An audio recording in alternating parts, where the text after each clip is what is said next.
Familia, bienvenidos a nuestra reunión en línea. Para nosotros es súper importante que conectes a través de este medio. Prepara tu corazón para la palabra que Dios tiene en este día para ti y ten expectativas de que Él hará algo en tu vida. Si tienes alguna necesidad o petición de oración, te animamos a que puedas escanear el código que aparece en pantalla y dejarnos saber cómo podemos orar por ti. También, si tienes algún testimonio o agradecimiento para Dios, también usa el código QR que está apareciendo y déjanos celebrar contigo. Y por último, si necesitas alguna guía espiritual o apoyo espiritual en cualquier situación que estés pasando, también déjanoslo saber porque queremos ayudarte. En Ágape nos encanta hacer comunidad y para eso están nuestros grupos pequeños. Es una excelente oportunidad donde vas a poder aprender, crecer espiritualmente y sobre todo hacer amigos. Te animamos a que puedas unirte a un grupo, el que más te guste, el que más se acomoda a ti. Tenemos muchos grupos y nada más es que puedas encontrar el grupo que más se te acomode. Te animamos a que hagas parte de uno porque hay uno esperando por ti. Aquí en casa creemos que es mejor dar que recibir. Por eso te animamos a que puedas ser parte con tus diezmos y tus ofrendas usando el código QR que va a aparecer en pantalla para que la casa, la iglesia de Dios pueda seguir creciendo y expandiéndose. Y ahora, familia, te dejamos con el mensaje de hoy. Si es de bendición para tu vida, te animamos a que puedas suscribirte, darle like, comentar y compartirlo con alguien que necesite escuchar esta palabra de parte de Dios. Hey familia, bienvenidos a nuestra reunión en línea. De verdad siempre es un placer poder conectar por este medio. Gracias por estar aquí conectado. Para nosotros es un honor poder conectar contigo. Y vamos a continuar con nuestra serie del libro de Romanos. Ya esta es la sexta semana y estamos súper emocionados de todas las cosas que hemos aprendido, de las verdades eternas que este libro resalta sobre nosotros. Hemos visto cosas importantes como la justificación por la fe, que es estar en la posición correcta con Dios. Hemos visto la imputación, que es cuando a Jesús se le imputó mi pecado, se puso sobre él mi pecado y sobre nosotros fue puesta su justicia. Hemos visto la santificación, que es ese proceso mediante el cual nos volvemos más parecidos a Jesús. Y hoy me gustaría hablar de un tema súper interesante, un poquito controversial teológicamente hablando, pero sé que tiene verdades interesantes para nuestras vidas. Me gustaría hablarte hoy sobre la soberanía de Dios y mi mensaje tiene por nombre la parte de Dios y la mía. La parte de Dios y la mía. Porque siempre está este concepto de Dios tiene un papel y yo tengo otro papel. Y en este tema me gustaría hablar acerca de la soberanía de Dios. Porque siempre hablamos de esto, Dios es soberano y yo lo creo. Pero que Dios sea soberano no me exime de mis responsabilidades. Una definición de soberanía puede ser la siguiente. Es esta: nada de lo que sucede ocurre sin el permiso y el conocimiento de Dios. Esta no es una definición macro, o sea, podemos hablar de muchas más cosas al respecto. Pero esta sería una indicada para el tema que vamos a ver hoy. Es esta: nada de lo que ocurre sucede sin el conocimiento y el permiso de Dios. O sea, esto habla de la grandeza de Dios. Esto habla del poder de Dios. Esto habla de lo grande que es Dios, o sea, de lo omnipotente de Dios, de lo omnisciente que Él es, de lo todo sapiente que Él es. O sea, Dios es soberano, increíble, y nada de lo que sucede ocurre sin el conocimiento previo o sin el permiso de Dios. O sea, yo sé que tú has pasado por momentos donde tú dices, se me ocurrió esta idea, no sabía que iba a pasar esta cosa. Bueno, Dios no sabe lo que es esa sensación. Dios no sabe lo que es ese sentimiento de, se me ocurrió esta idea, o no sabía que iba a pasar esto. No, Él lo sabe, porque Él es soberano, omnipresente, omnipotente, omnisciente, todo lo sabe. Pero sabes, la verdad, decía Charles Spurgeon, uno de los príncipes de los predicadores, él decía, la verdad está en la tensión.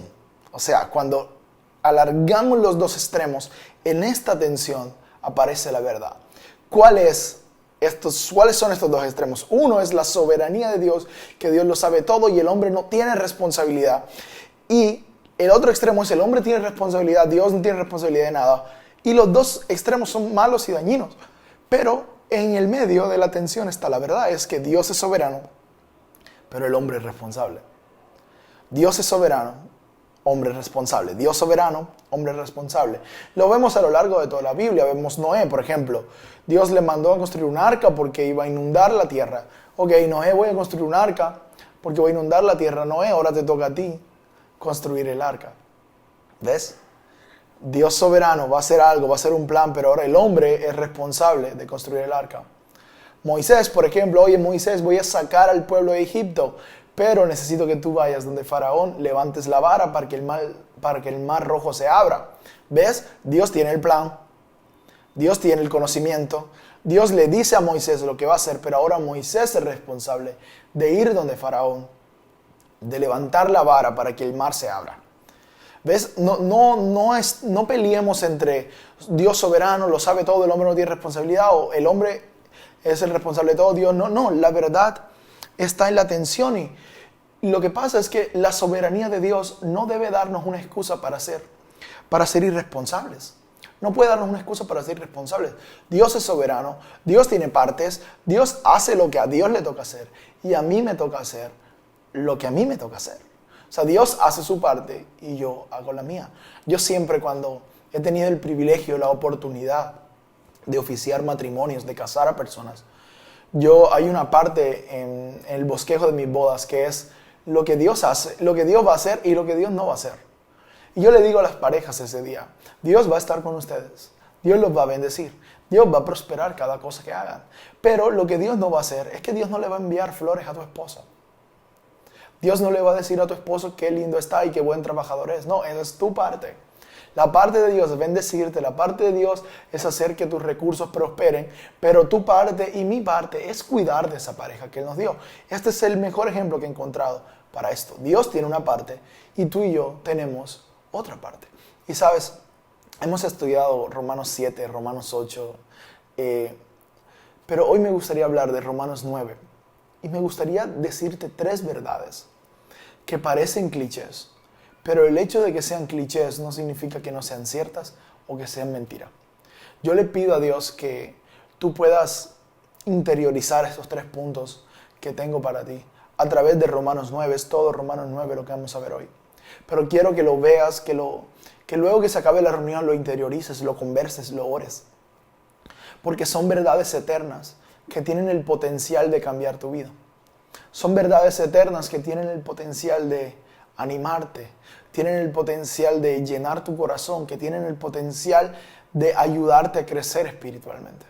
La primera verdad de la que me gustaría hablar es que Dios nos llama a servir a las personas, no a salvarlas.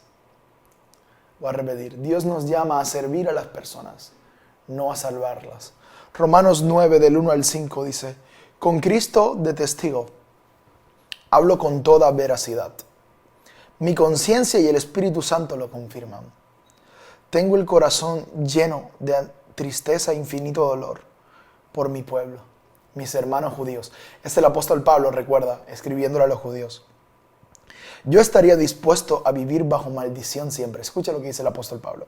Yo estaría dispuesto a vivir bajo maldición siempre, separado de Cristo, si eso pudiera salvarlos a ellos. Ellos son el pueblo de Israel, elegidos para ser los hijos adoptivos de Dios.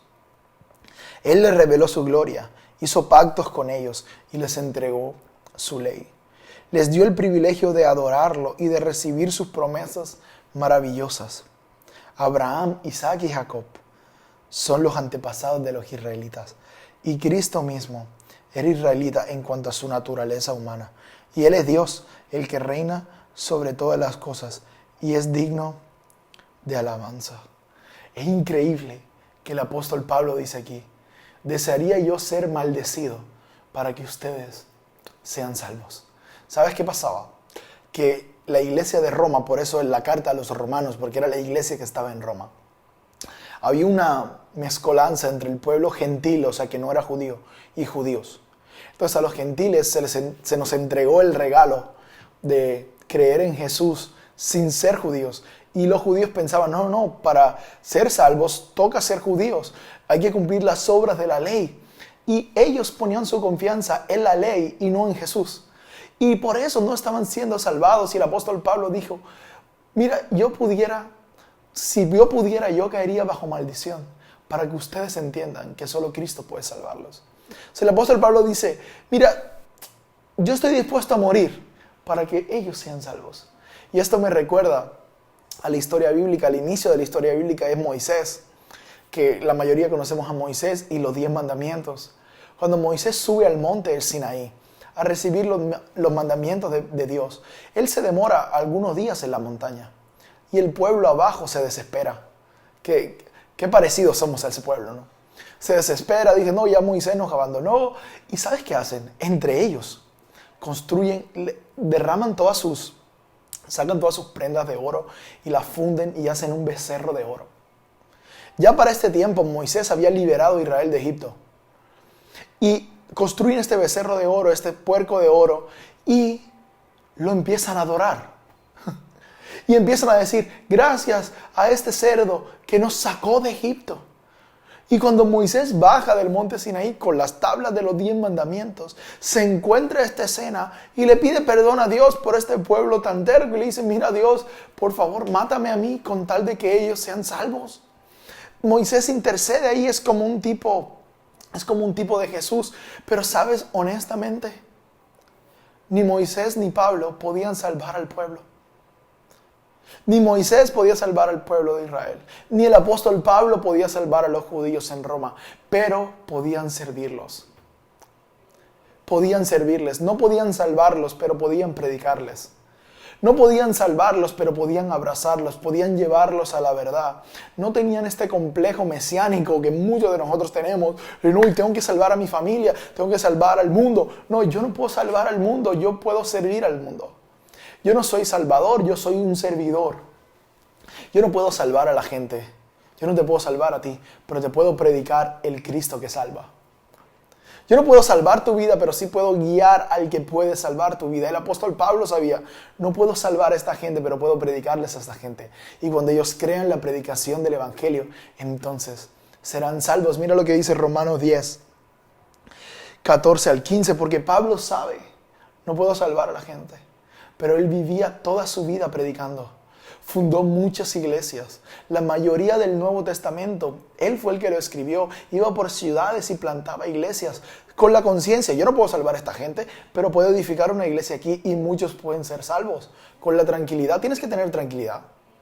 Tú no puedes salvar a la gente, tú puedes servir a la gente. Mira, el apóstol Pablo dice, Romanos 10, 14 al 15, dice, pero ¿cómo pueden ellos invocarlo para que los salve si no creen en él? ¿Y cómo pueden creer en él si nunca han oído de él? ¿Y cómo pueden oír de él a menos de que alguien se los diga? ¿Y cómo irá alguien a contarles sin ser enviado? Por eso las Escrituras dicen, qué hermosos son los pies de los mensajeros que traen buenas noticias. Y esas buenas noticias son que Cristo salva. Ahora yo te pregunto, ¿qué tan hermosos están tus pies? Y no estoy hablando de pedicure. ¿Qué tan hermosos son tus pies? ¿Llevas estas buenas noticias? ¿Llevas las buenas noticias que pueden salvar a la gente? ¿Ves? El apóstol Pablo tenía la convicción. O sea, yo no puedo salvarlos, pero la predicación de Cristo puede salvarlos. Entonces, ¿quién va a ir a predicarles? Yo voy a ir. Porque hermosos son los pies de los que llevan estas buenas noticias. Yo no puedo salvarlos, puedo servirlos. Por ejemplo, nosotros tenemos la convicción de que no podemos salvar a nuestra ciudad, pero sí podemos servir a nuestra ciudad. Por eso tenemos una iniciativa el 22 de diciembre de dar regalos a 137 niños, que si tú te quieres unir a participar, y además de regalo le vamos a dar refrigerio y vamos a hacer una actividad increíble para ellos. No podemos salvar a esos niños, no podemos salvar a los papás de esos niños, pero podemos servir a esos niños.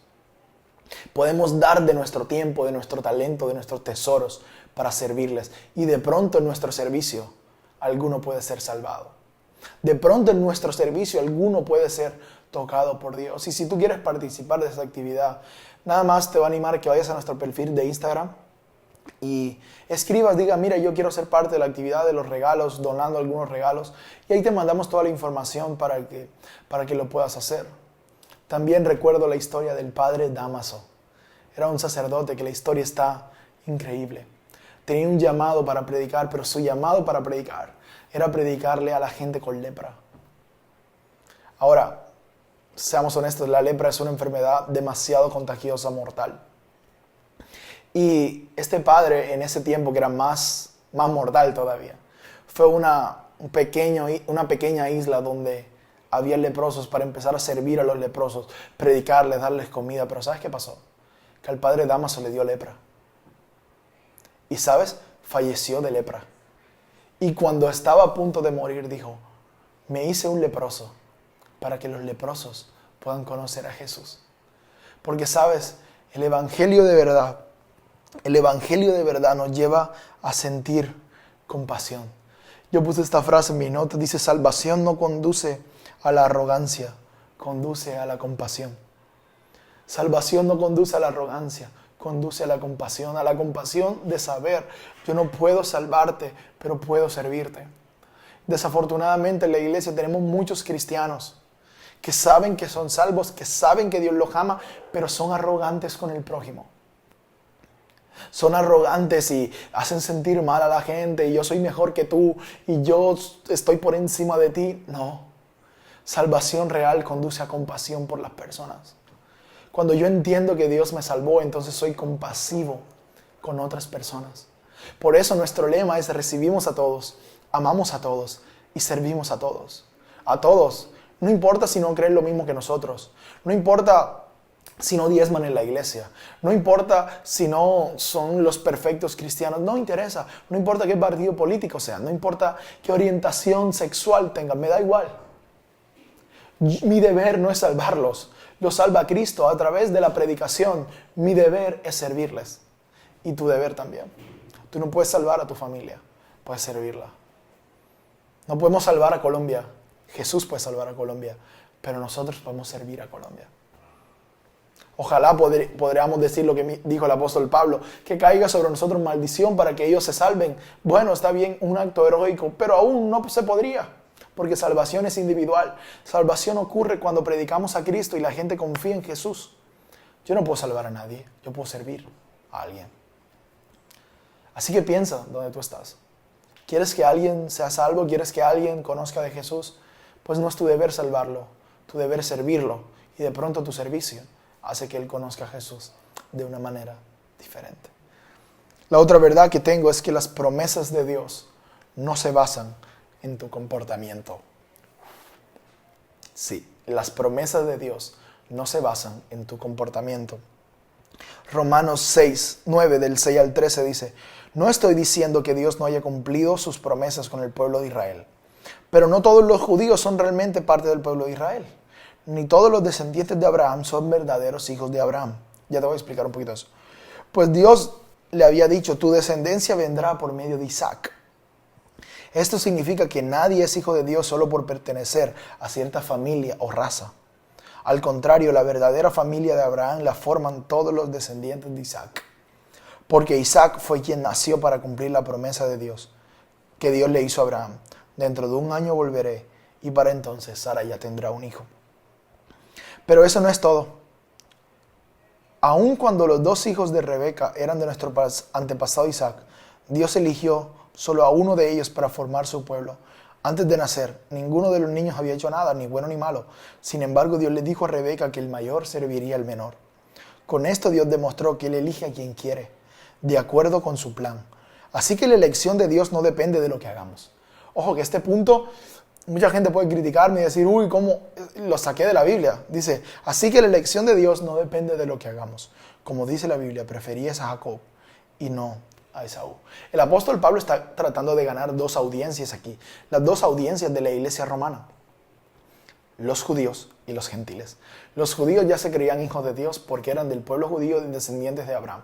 Y el apóstol Pablo dice, no, la salvación no se trata del nacimiento dentro de una raza. La salvación se trata de un nacimiento espiritual. del nacimiento espiritual que ocurre cuando tú pones tu confianza en Jesús y el Espíritu Santo vive dentro de ti y ahora eres una nueva persona. No se trata de razas, se trata de un nacimiento espiritual. Y el apóstol Pablo se remonta al antepasado, al pasado Abraham. Ahora, si eres nuevo en la iglesia o si ya llevas mucho tiempo en la iglesia, alguna vez de pronto habrás escuchado de la historia de Abraham. Abraham era un señor de 75 años, al cual Dios lo llama. No importa la edad, Dios puede llamarte. No importa la edad que tengas, Dios puede escogerte en la temporada que estés. 75 años y no había podido tener hijos. Ahora, piensa en su esposa. Para ese tiempo tener hijos era lo más honorable que una mujer podía hacer. Sin hijos no había descendencia y sin descendencia no había honor.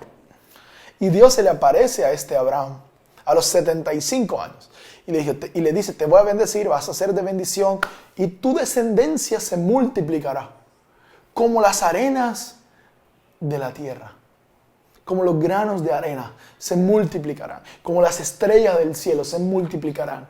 Serán infinitos tus descendientes. La cosa es que Abraham no tenía hijos para cuando Dios hace esta promesa. 75 años, pasan años, décadas, esperando esa promesa. Décadas, 15, 20 años. Y todavía su descendencia no había llegado. Y Sara, en su desespero, le dice a Abraham, oye Abraham, yo sé que Dios te prometió esto, pero no ha llegado. Vamos a hacer que llegue más rápido. Acuéstate con la esclava, con Agar. Y Abraham, ni corto ni perezoso, fue y se acostó con la sirvienta, con la esclava que tenía. Se acostó y dio a luz un hijo que se llamaba Ismael. Dios se le aparece a Abraham y le dice, oye Abraham, que Ismael está bien, yo lo bendigo, pero Ismael no es parte de mi promesa, Abraham. Tu descendencia no vendrá de Agar, tu descendencia vendrá de Sara porque tú tendrás un hijo y se llamará Isaac. Escúchame, y a los 99 años de Abraham, a los 100 años de Abraham y a los 99 años de Sara, tuvieron un hijo. Quitando por encima de todas las probabilidades, tuvieron un hijo. Pero sabes, Ismael representa todos los esfuerzos que tú y yo hacemos para ganarnos las promesas de Dios. Ismael representa todo esfuerzo humano para querer alcanzar las promesas de Dios. Y no sucede. Dios bendice a Ismael, pero Dios le dice a Abraham, no. Ismael no es la promesa es Isaac. Porque la promesa no depende de tu esfuerzo, depende de mi bendición, Abraham. Y mi bendición va por encima de tu capacidad. Por eso a los 100 años te di un hijo. ¿Sabes? Hay muchos cristianos que vivimos con Ismaeles, tratando con nuestras fuerzas de alcanzar las promesas de Dios y no descansar en que Él va a cumplir sus promesas. La mayor promesa de Dios es que Él nos va a salvar. La mayor promesa de Dios no es que vas a ser millonario. Escúchame. La mayor promesa de Dios es que Él va a salvar tu vida. Que Él va a perdonarte. Que Él tiene un plan para ti. Esa es su promesa. Pero muchas veces nosotros con nuestras fuerzas tenemos a Ismael y queremos salvarnos por nuestros propios méritos. Y queremos llegar a Dios con nuestros esfuerzos. Y no sucede de esta manera, porque cualquier esfuerzo humano que tú hagas para acercarte a Dios va a fracasar. A menos que descanses en el sacrificio, en la promesa de la cruz, y ahí podrás acercarte a Dios. Porque el Evangelio no se trata del hombre acercándose a Dios, se trata de Dios acercándose al hombre por medio de Jesús. Y cuando el hombre pone su confianza en Jesús, entonces ahí se acerca a Dios. Mira esto, aunque Abraham y Sara desobedecieron, eso no incumplió la promesa, porque Isaac nació. Déjame decirte algo, tú has fallado, tú te has equivocado, pero eso no anula la promesa de Dios. Él te ama, sigue teniendo un plan para ti, quiere perdonarte, quiere amarte, quiere salvarte.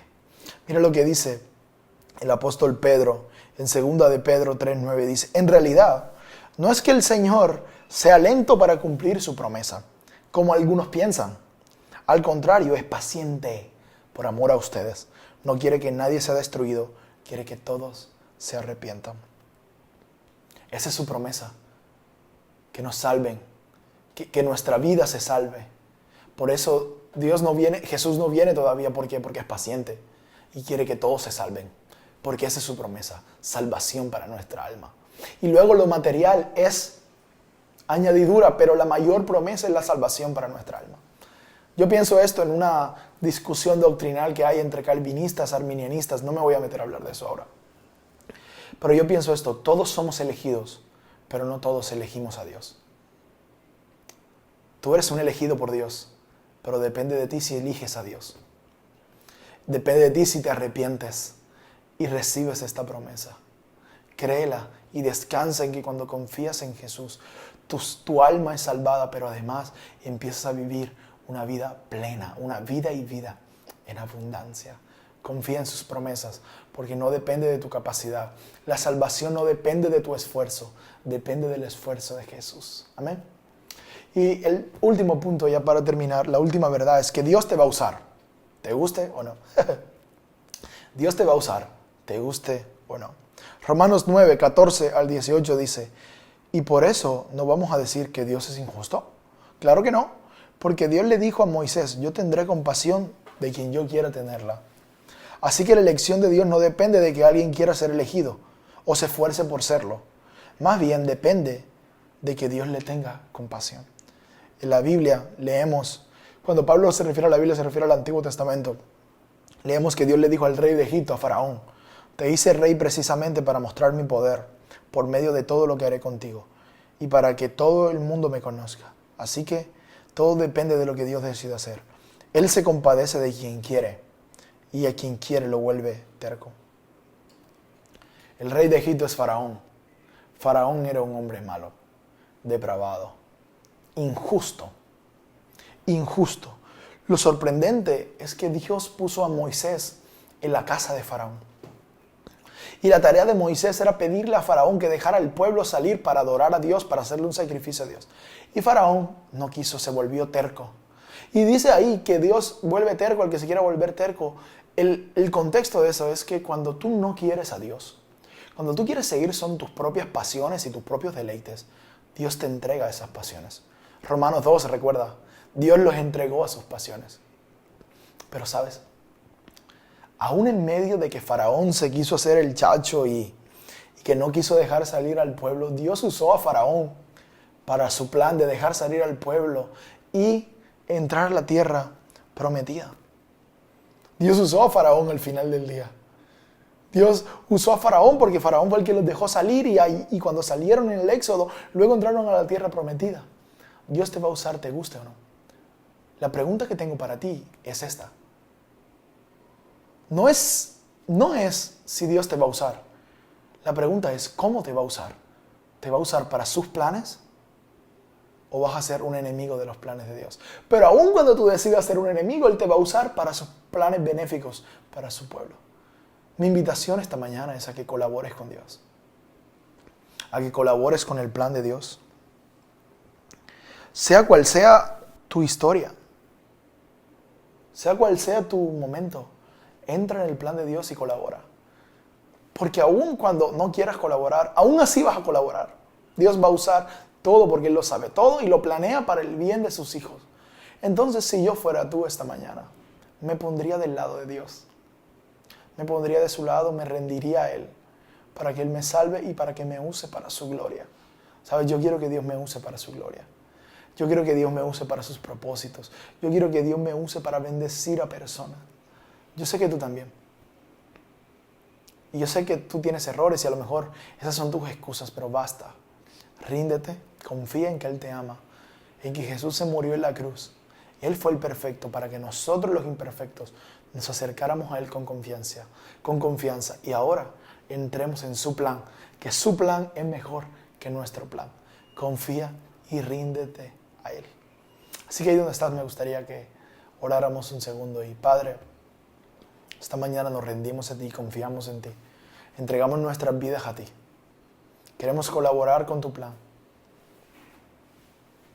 Haz de nosotros esa persona que tú deseas que seamos. Te damos gracias esta mañana en el nombre de Jesús. Amén y amén. Nos vemos el próximo domingo en nuestra reunión en línea. Chao.